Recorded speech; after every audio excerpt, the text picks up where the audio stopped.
But yeah, thanks for having me. I'm really excited to share the work that Rachel and I and several other folks here at Montana State University have been doing, looking at cold hardy berries and small fruits. Like Brent said, we are the Western Ag Research Center. We're the horticultural research center for Montana State University, and we're doing a lot of work to support high value small acre agriculture in Montana and the surrounding area. We are in the far southwest corner of the state, in the Bitterroot Valley, which was a major horticultural production area in the teens and 20s with the apple boom, where in that time there was really wall-to-wall apple orchards in the area, as shown here in this picture. And we're trying to really bring back some of those opportunities, because there are a lot of, there's a lot of potential markets with the population growth that we've seen in our Intermountain valleys. This is just a figure showing sort of the projected populations in the next 30 to 40 years. And that Idaho, Rexburg, Teton Valley area is projected to have the population of the Wasatch Front, Salt Lake City, and the Bozeman area is projected to be more like Minneapolis. So a lot of buyers, a lot of eaters, a lot of folks who like to eat fruit. I also want to, at the beginning, acknowledge all the staff and who've helped make this work possible. We've got a great crew here, and without them, we wouldn't have all this great information to share with you all. So what both Rachel and I are going to talk about today is a project that I started 6 years ago with several other faculty here, looking at sort of healthy berries that could be grown in our cold climates. And so these are antioxidant rich, or other berries like cherries that have anti-inflammatory properties, because that was a huge growing market. It still is a growing market. And we've seen the impacts in the blueberry market and pomegranate markets. And so how can we jump on that bandwagon? This includes fruits like Aronia, Elderberry, Haskap or Honeyberry, and Black Currant, which, and this is a figure showing the antioxidant capacity, can be even higher than blueberry. Not all of them are, but some of them are. And really, we're looking for our climates, we need things that are more cold hardy than blueberry often, and most importantly, the ability to tolerate neutral to alkaline soils, because blueberries just really won't hack it in those kind of soils. We also selected crops that were that fit our labor market, so that is that they can be mechanically harvested, because we do not have a lot of abundant labor. And this includes dwarf sour cherries, Haskaps or honeyberries, Saskatoons, currants, Aronia, and Elderberry. And these are, we also selected these because of their differing harvest times. So Haskaps are really early, and then we move into the other fruits, because that allows, for some synergies between these crops in a diversified farm in spreading out labor and markets. Also, I put this in here because I'm not going to talk about pest management, but it is important to remember that with any of these dark colored berry crops, with the exception of Aronia, the biggest pests are weeds, which Marcelo gave a great talk about, but also birds, and you will need to do some bird protection to make that, because they're capable of, especially for small planting, removing all of your crop if you don't have netting. So the purpose of the research we do is to protect your investment, because these specialty crop enterprises are have very high startup costs, over $15,000 an acre. If you include things like fencing, bird protection, the plants, which is a huge part, trellising, and it's a slow return on investment. And these numbers don't include labor, which could be 2 to 3 times as much. And you're waiting, 3-4 years to that to get to full bearing, full yields, and you need to make the right decisions to be able to protect that investment. So I'm going to borrow Brent's analogy of the 4-legged stool, which is really critical for having success on a small farm and a fruit producing operation. So the first thing is picking the productive fruit types and varieties. You want something that's adapted to your climate and soils, is vigorous, gives you good yields. What I'm going to talk about is that and how much pest management is required, because that's a really important planning step. And also talk about the practical question of like, when are you going to get to those peak yields?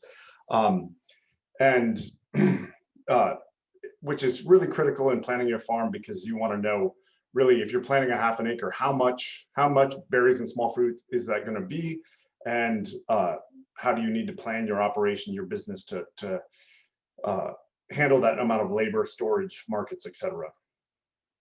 But there's other legs to that stool, and Rachel's going to go into that aspects of labor and other investments that are required for harvest and other parts. Also critical is markets. Who will buy, for how much, and how long will you have to get that product to market? And Rachel's also going to talk a little bit about that, because that brings us to the fourth leg of that stool, which is really that the profitability, which is what which will determine the success of your operation. So to start with, Aronia has been gaining popularity mostly in the Midwest and in Europe. And it is in the rose family. The most important thing if you haven't heard about Aronia before, the most important distinction is between commercial fruit production cultivars and the ornamental cultivars. Those fruit production cultivars were developed in Russia, and they are hybrid between mountain ash and Aronia melanocarpa, the black chokeberry. They are much more productive, have larger berries than when compared to that native ornamental Aronia. And it's confusing in the horticulture industry because both are marketed as Aronia, but they are not the same. They are a processing fruit, really valued for their tannins and the red color. They're used a lot in blending and as a natural food dye. One of their advantages is this is the one berry that we grow that is not preferred by birds, and you may be able to get by without netting. We're evaluating 2 of those commercial cultivars, Viking and Mackenzie, and also one of the ornamentals just for comparison, and that's Autumn Magic. And here in this figure, you can see the yields. It took them about 3 years to get to bearing age. And since then, those commercial cultivars have been giving us 15 to 20 pounds of berries per bush, which is much, much more than that ornamental, that Autumn Magic. So key take-home message with Aronia is plant the commercial ones, not the ornamental ones. All of them are pretty and ornamental in the fall, but that's the biggest distinction. We are seeing that Mackenzie is producing 1/3 to 50% more than Viking, depending on the year, but both are giving us quite high yields. Oh, and I forgot to talk about it. Pest management in Aronia is fairly minimal. We do get a little bit of pear sawflies, which will come in later in the season, but pretty easy to manage. Saskatoons or Serviceberries, or Juneberries, another native. If you've ever tasted these out in the hills, they often taste like sweet sawdust, but the commercial varieties that were selected by the University of Saskatchewan primarily are much more akin to a blueberry, larger size and more juicy. And that's what we're looking at. They do not evenly ripen, so require 2 to 3 harvests per season, but can still be mechanically harvested. They require a lot of insect management. There's a Saskatoon Sawfly that's common in our native serviceberry populations that will find your planting within the first year or the first few years. We're evaluating 6 different varieties: Smoky, Martin, Northline, Lee 3, Lee 8, and JB30. And there are better varieties. Again, that variety selection is really critical to success here. Northline Smoky and Lee 8 have given us by far higher production than the other varieties at that, 10 to 15 to 20 pounds of fruit per year. And at year 5 or 6, they seem to be hitting that peak yields. But they can get larger, so we do expect them to continue to increase over time. So that Saskatoon Sawfly is really difficult to manage, and this shows some pictures of it because it comes in, the adults come in and lay their eggs in the base of the flower in the fruitlets right during flowering. So it does require you to spray some insecticides during that flowering period, and so you have to be very careful about it to not injure our pollinators. We've done some work with both conventional insecticides like a sail, which is labeled for Serviceberry, that is quite effective, and also some organic options. We've looked at combining kaolin clay or surround with Intrust spinosad, which has also been as effective as the conventional insecticides at controlling this pest, which can knock out 70 to 80% of the crop if you don't control it. Dwarf Sour Cherries are a great cold hardy cherry. It's a bush cherry that's a hybrid between Himalayan bush cherry and a typical pie cherry, developed again by the University of Saskatchewan, who's got a really great cold hardy fruit breeding program. They have an advantage over pie cherries in that they can grow in much colder climates than a typical pie cherry, and they're much easier to manage and harvest because of their short stature. They've got great flavor and color. They're colored throughout, as shown in the picture there. So great for pies and processing. They're really productive, and we're evaluating most of the ones that are available in the US: Crimson Passion, Carmine Jewel, Romeo and Juliet. We also added Latoka Rose, which is just a short statured pie cherry. And this one does require management for cherry fruit flies. So looking at the yields over time, Carmine Jewel has been by far the most productive, more productive than Romeo and Juliet. But again, Romeo and Juliet were planted a year later, and so you really can't compare them in the year. But all three of those seem to be quite productive. We're getting 10 to 20 pounds of fruit per bush. Crimson Passion has not. It's a real dud in our cold climates. We have not gotten any production. The plants are vigorous, but if you want cherries, don't plant that one. The Latoka Rose has done quite well for us as well. It's a good pie cherry, quite cold hardy, but it is also outgrowing our small fruit, bush fruit trial, because it just wants to be a small statured tree, and that's not what we want for our program. Currants are another great cold hardy option for fruit growing. Again, and we're looking at both black and red currants. They're really productive, very cold hardy, mostly a processing fruit, but great for juices, jellies, jams, wines. We've got 8 types of black currants, mostly from McGinnis berries. Varieties like Black Comb, Stikine, Tofino, Nicola, Chicamus, Tahis, and Whistler. Titania is there as kind of the industry standard for black currants. And black currants are a huge industry in Europe. One of their biggest berry crops, actually, because it makes so many good berry products, but really not well developed in the US because currant production was illegal in the earliest part of the 20th century because of concerns about white pine blister rust. Now it is legal, and most all varieties are resistant to that disease. In the reds, we've got 3 varieties. Currants do require considerable pest management. There are the currant aphids and cane borer are pretty ubiquitous, and also gooseberry maggots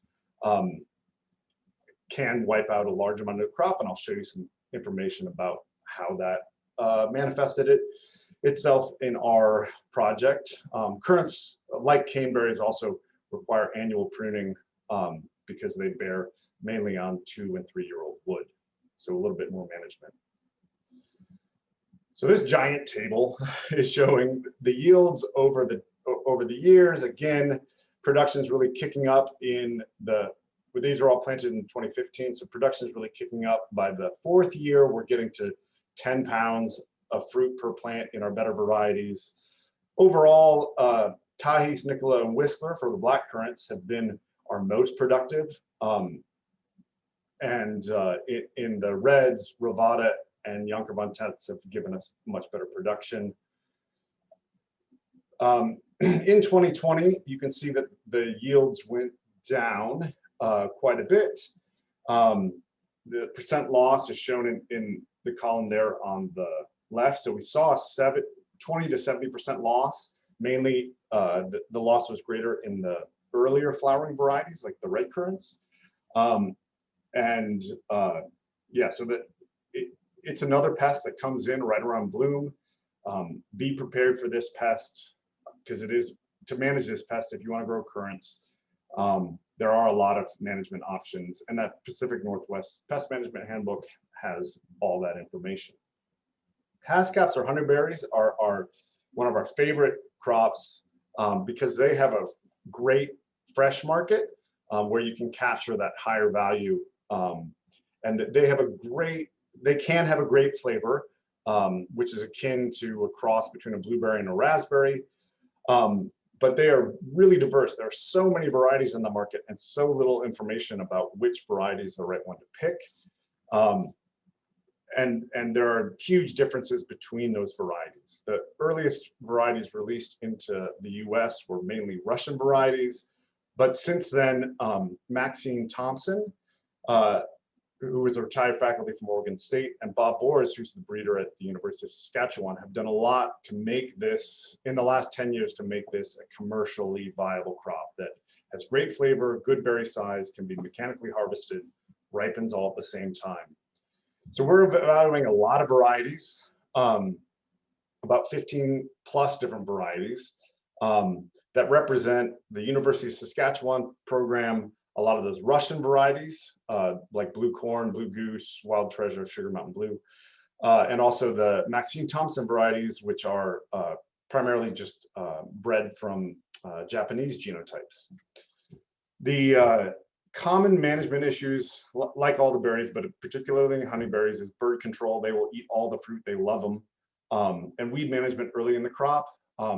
Also, people who are trying these out, well, these Haskaps or honeyberries will turn color really, really early in the spring, and you're all excited to taste them. And they taste, early in the spring, they taste terrible, very, very sour. You have to wait because that, like in a grape, the outside will color up several weeks or a month before they're actually ripe. So you just got to wait until they taste good. And then pick them. So wait for the inside to turn blue, because when they're unripe, the inside is typically green. This is a figure that shows some of that diversity in shape and size among all the varieties. So anywhere from small round berries to big 2-gram berries, tiny little berries. So a lot of variation there. So again, I'm going to beat this drum over and over again. Variety, for productivity, variety selection matters a lot. We have a huge range, and this is in year 6, our last planting season, with in the yields per bush ranging from 1 to 15 pounds per plant. So definitely the difference between making it or breaking it in a commercial operation. We've got great production from one of Maxine's varieties, Tana, and another one of her lines, which are at that 14 to 15 pounds per bush. Many varieties give us reasonable production at that 6 to 8 pounds per bush. So that's, and these are planted at about 1,000 plants per acre. So that's a reasonable variety, but really low production in some of those Russian varieties. And I'll talk a little bit more about that. So this table shows those yields over time. I've divided it into the early varieties early maturing varieties, like when they'll bear fruit in the summer. So this is typically end of June to early July. These are mostly the Russian varieties, with Indigo Gem being the University of Saskatchewan, one of their earlier bearing varieties. So in the early varieties, we've seen much better production in Indigo Gem and really inconsistent production in the Russian varieties. And that's because they are really prone to waking up too early. So this is a picture that our berry manager took just a couple days ago of those early varieties, and they're already starting to break bud. We still have snow on the ground, and we see these swings. We see a lot of winter injury, and it's the only out of all the varieties and species we've evaluated, it's these early Russian varieties of Haskap or Honeyberry are the ones that they're the only ones we've seen some winter injury in.